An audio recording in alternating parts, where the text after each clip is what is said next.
Hi hello welcome back to Sarita's lifestyle. ಇವತ್ತು ನಾನು ನಿಮಗೋಸ್ಕರ ಎಗ್ ಮ್ಯಾಗಿ ರೆಸಿಪಿನ ತೊಗೊಂಡು ಬಂದಿದ್ದೀನಿ. ಅದಕ್ಕೆ ಬೇಕಾಗಿರೋದು ಒಂದು ಸ್ವಲ್ಪ ಎಣ್ಣೆ, ಒಂದು 2-3 ಸ್ಪೂನ್ ಎಣ್ಣೆ ಬೇಕಾಗುತ್ತೆ. ಒಂದು 4 ಹಸಿಮೆಣ್ಸಿನ್ಕಾಯಿ ತುಂಡು ಹಾಕ್ಕೊಂಡಿದ್ದೀನಿ.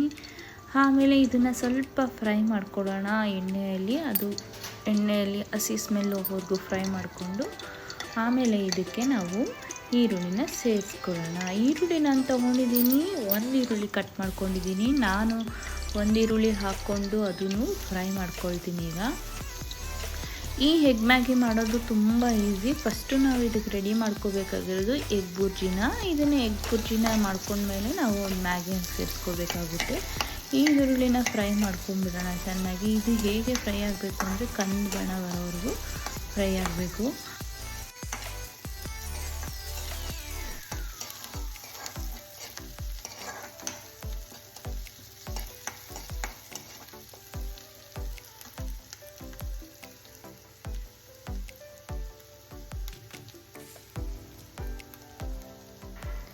ಈಗ ನಾನು ಒಂದು 6 ಮೊಟ್ಟೆನ ತೊಗೊಂಡಿದ್ದೀನಿ. ಈ 6 ಮೊಟ್ಟೆನ ಹೊಡೆದ್ಬಿಟ್ಟು ಅದು ಫ್ರೈ ಆಗಿದ ತಕ್ಷಣ ಅದಕ್ಕೆ ಹಾಕ್ಬಿಡ್ತೀನಿ. ನೋಡಿ, 6 ಮೊಟ್ಟೆನೂ ಹಾಕೊಂಡ್ಬಿಡೋಣ.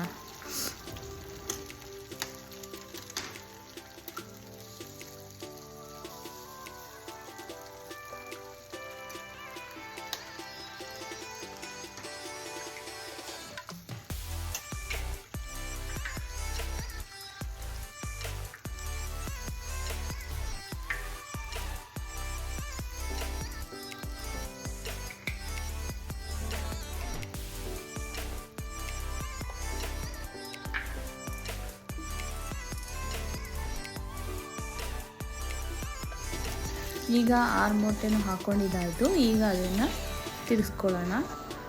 ನಾವು ಇದಕ್ಕೆ ಸ್ವಲ್ಪ ಉಪ್ಪು ಕೂಡ ಹಾಕ್ಕೋಬೇಕಾಗುತ್ತೆ, ಯಾಕಂದರೆ ಆಮೇಲೆ ನಾನು ಉಪ್ಪು ಹಾಕೋದಿಲ್ಲ. ಈಗ ಇದಕ್ಕೆ ಎಷ್ಟು ಬೇಕು ಎಗ್ ಬುರ್ಜಿಗೆ ಅಷ್ಟು ಉಪ್ಪನ್ನ ಹಾಕ್ಕೊಳ್ತೀನಿ ನಾನು.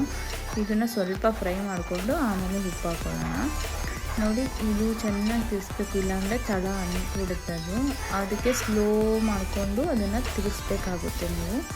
ಇಲ್ಲ ಅಂದರೆ ಜೋರಾಗಿಟ್ಟರೆ ಅದು ತಳ ಅಂತದೆ. ನೋಡಿ, ಅರಿಶಿನ ಪುಡಿ ಹಾಕ್ಕೊಂಡೆ, ಸ್ವಲ್ಪ ಅರಿಶಿನ ಪುಡಿ ಸಾಕಾಗುತ್ತೆ. ರುಚಿಗೆ ತಕ್ಕಷ್ಟು ಉಪ್ಪು. ಆ ಎಗ್ ಬುರ್ಜಿಗೆ ಎಷ್ಟು ಉಪ್ಪು ಬೇಕೋ ಅಷ್ಟೇ ಹಾಕ್ಕೊಳ್ಳೋಣ, ಜಾಸ್ತಿ ಹಾಕೋದು ಬೇಡ. ಆಲ್ರೆಡಿ ಮ್ಯಾಗಿಯಲ್ಲಿ ಎಲ್ಲ ಮಸಾಲೆ ಇರೋದ್ರಿಂದ ಇದಕ್ಕೆ ಉಪ್ಪು ಆಗಲಿ ಏನೇ ಆಗಲಿ ಜಾಸ್ತಿ ಸೇರೋದಿಲ್ಲ. ಇದಕ್ಕೆ ಸ್ವಲ್ಪನೇ ಸಾಕಾಗುತ್ತೆ. ಈ ಎಗ್ ಬುರ್ಜಿಗೆ ಎಷ್ಟು ಬೇಕೋ ಅಷ್ಟೇ ಉಪ್ಪು ಸಾಕಾಗುತ್ತೆ. ಇದನ್ನು ಗಮನದಲ್ಲಿಟ್ಕೊಳ್ಳಿ, ಮರಿಬೇಡಿ.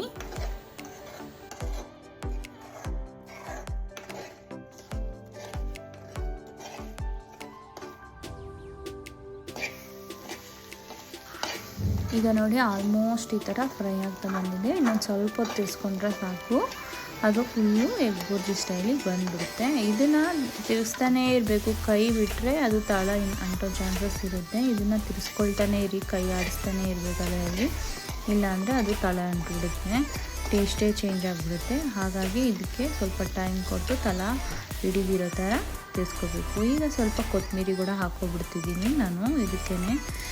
ಇದೆಲ್ಲ ಹಾಕ್ಕೊಂಡು ಮಾಡಿದ್ರೆ ಮಕ್ಕಳಿಗೆ ಒಳ್ಳೆ ಪ್ರೋಟೀನ್ ಸಿಗುತ್ತೆ. ಅದಕ್ಕೋಸ್ಕರ ನಾನು ಮ್ಯಾಗಿ ಕೊಡೋದಕ್ಕಿಂತ ಮಕ್ಕಳಿಗೆ ಒಳ್ಳೆ ಪ್ರೋಟೀನ್ ಸಿಗಲಿ ಅಂತ ಅಂದ್ಬಿಟ್ಟು ಇದು ಹಾಕ್ಬಿಟ್ಟು ಕೊಡ್ತೀನಿ. ಅನ್ಹೆಲ್ದಿ ಜೊತೆಗೆ ಸ್ವಲ್ಪ ಹೆಲ್ದಿ ಸೇರಿಸ್ಕೊಳ್ತಾ ಇದ್ದೀನಿ. ಜಾಸ್ತಿ ಮ್ಯಾಗಿ ಎಲ್ಲ ತಿನ್ನೋದು ಬೇಡ ಮಕ್ಕಳು. ಬಟ್ ಏನು ಮಾಡೋದು, ಮಕ್ಕಳಿಗಿನ ಫುಡ್ಡಿಗೆ ಅಭ್ಯಾಸ ಆಗಿಬಿಟ್ಟಿರ್ತಾರಲ್ಲ, ಅವ್ರನ್ನ ಕಂಟ್ರೋಲ್ ಮಾಡೋದು ಕಷ್ಟನೇ. ಎಷ್ಟು ಕಂಟ್ರೋಲ್ ಮಾಡಿದ್ರೂ ಅವರು ಸ್ವಲ್ಪ ಈ ಥರದ್ದು ಚಾನ್ಸಸ್ ಜಾಸ್ತಿ ಕೇಳೋದನ್ನು. ಅದಕ್ಕೆ ನಾನು ಏನು ಮಾಡ್ತಿದ್ದೀನಿ ಅಂದರೆ ಇದಕ್ಕೆ ಸ್ವಲ್ಪ ಎಗ್ ಸೇರಿಸ್ಕೊಂಡ್ಬಿಟ್ಟು ಹಾಕ್ಬಿಡ್ತಿದ್ದೀನಿ. ಪ್ರೋಟೀನು ಅದ್ರಲ್ಲಿ ಸ್ವಲ್ಪ ಸೇರಿಕೊಂಡ್ಲಿ ಮಕ್ಕಳಿಗೆ ಅನ್ನೋ ಕಾರಣಕ್ಕೆ. ಇದು ಹೀಗೆ ಫ್ರೈ 1-2 ನಿಮಿಷ ಮಾಡ್ಕೊಂಬಿಡೋಣ.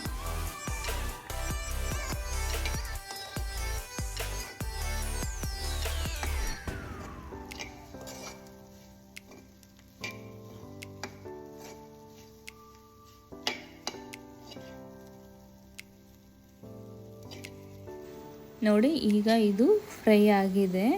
ಇಷ್ಟು ಫ್ರೈ ಆದರೆ ಸಾಕು.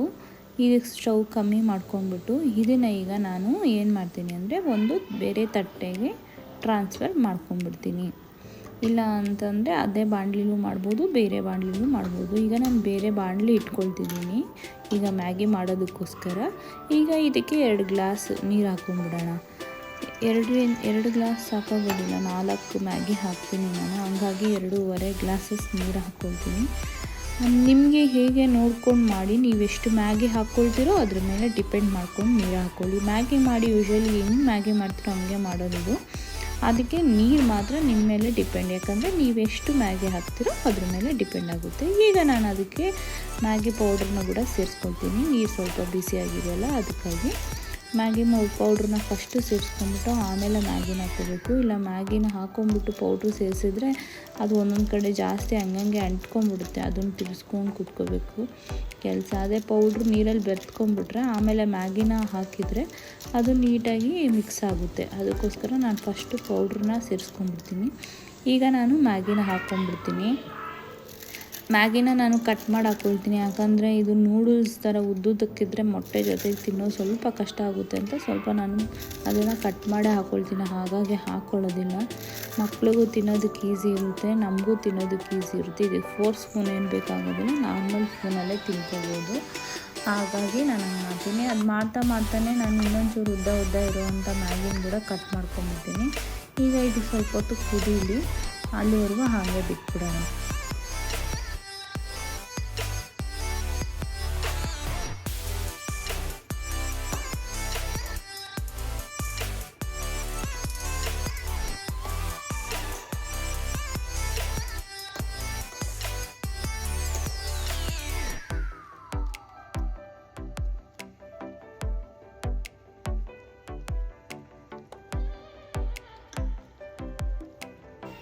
ಮಿಡಿಲಲ್ಲಿ ಆವಾಗ ತಿರುಗಿಸ್ತಾ ಇದ್ದರೆ ಸ್ವಲ್ಪ ಮ್ಯಾಗಿ ಎಲ್ಲ ಕಡೆ ನೀಟಾಗಿ ಬೆಂದ್ಕೊಳ್ಳುತ್ತೆ. ಅದಕ್ಕೋಸ್ಕರ ನಾನು ಆವಾಗ ತಿರುಗಿಸ್ತಾ ಇದ್ದೀನಿ. ಇಲ್ಲಾಂದರೆ ಮೇಲೆ ಒಂದು ಸ್ವಲ್ಪ ಲೇಟಾಗಿ ಬೇಯುತ್ತೆ, ಕೆಳಗಡೆ ಎಲ್ಲ ಬೇಗ ಬೆಂದ್ಬಿಡುತ್ತೆ.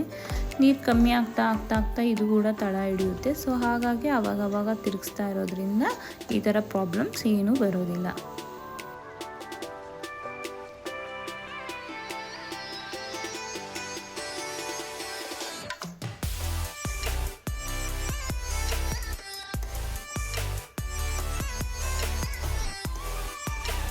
ನೀವೇನಾದರೂ ನನ್ನ ಚಾನಲ್ಗೆ ಹೊಸಬ್ರಾಗಿದೆ ದಯವಿಟ್ಟು ನನ್ನ ಚಾನಲ್ನ ಸಬ್ಸ್ಕ್ರೈಬ್ ಮಾಡ್ಕೊಳ್ಳೋದನ್ನ ಮರಿಬೇಡಿ. ಹಾಗೆ ಬೆಲ್ಲೈಕನ್ನ ಪ್ರೆಸ್ ಮಾಡೋದು ಕೂಡ ಮರಿಬೇಡಿ. ನಿಮಗೇನಾದರೂ ಈ ರೆಸಿಪಿ ಇಷ್ಟ ಆಗಿದ್ದರೆ ದಯವಿಟ್ಟು ನಿಮ್ಮ ಕಾಮೆಂಟ್ ಮುಖಾಂತರ ನನಗೆ ತಿಳಿಸ್ಕೊಡಿ. ನಿಮ್ಮ ಒಂದು ಕಾಮೆಂಟ್ಸ್ ನನಗೆ ತುಂಬ ಇಂಪಾರ್ಟೆಂಟು. ಹಾಗೆ ನಿಮಗೆ ಈ ರೆಸಿಪಿ ತುಂಬ ಇಷ್ಟ ಆಯಿತು ಅಂದರೆ ಆದಷ್ಟು ಈ ರೆಸಿಪಿನ ಶೇರ್ ಮಾಡಿ ನಿಮ್ಮ ಫ್ರೆಂಡ್ಸು ಫ್ಯಾಮಿಲೀಸ್ಗೆ.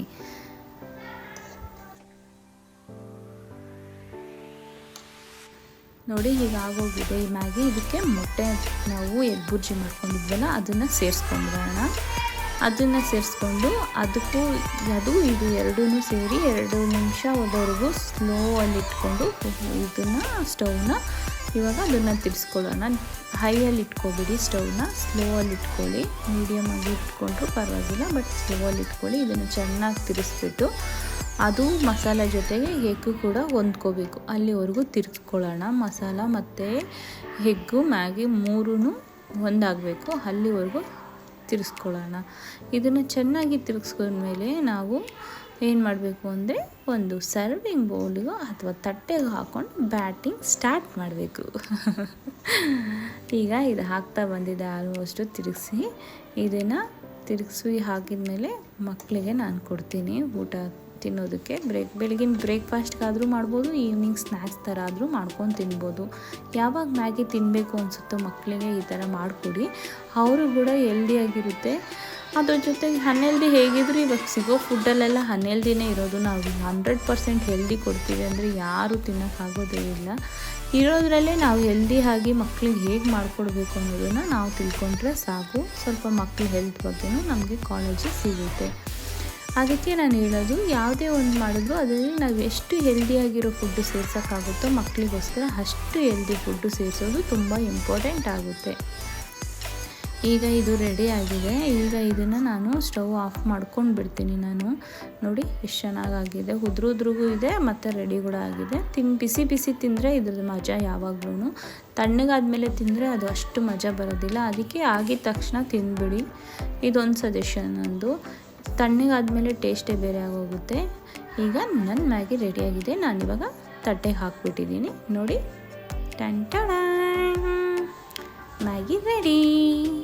ಬನ್ನಿ ಎಲ್ಲರೂ ಮ್ಯಾಗಿ ತಿನ್ನೋಣ. ದಯವಿಟ್ಟು ನನ್ನ ಮಾಡಿರೋ ರೆಸಿಪಿ ನಿಮ್ಗೆ ಇಷ್ಟ ಆಗಿದರೆ ದಯವಿಟ್ಟು ಒಂದು ಲೈಕ್ ಮಾಡಿ, ಶೇರ್ ಮಾಡಿ, ಕಾಮೆಂಟ್ ಮಾಡಿ, ಸಬ್ಸ್ಕ್ರೈಬ್ ಮಾಡ್ಕೊಳ್ಳಿ. ಇದುವರೆಗೂ ಯಾರ್ಯಾರು ಸಬ್ಸ್ಕ್ರೈಬ್ ಆಗಿರೋ ಅವ್ರಿಗೆಲ್ರಿಗೂ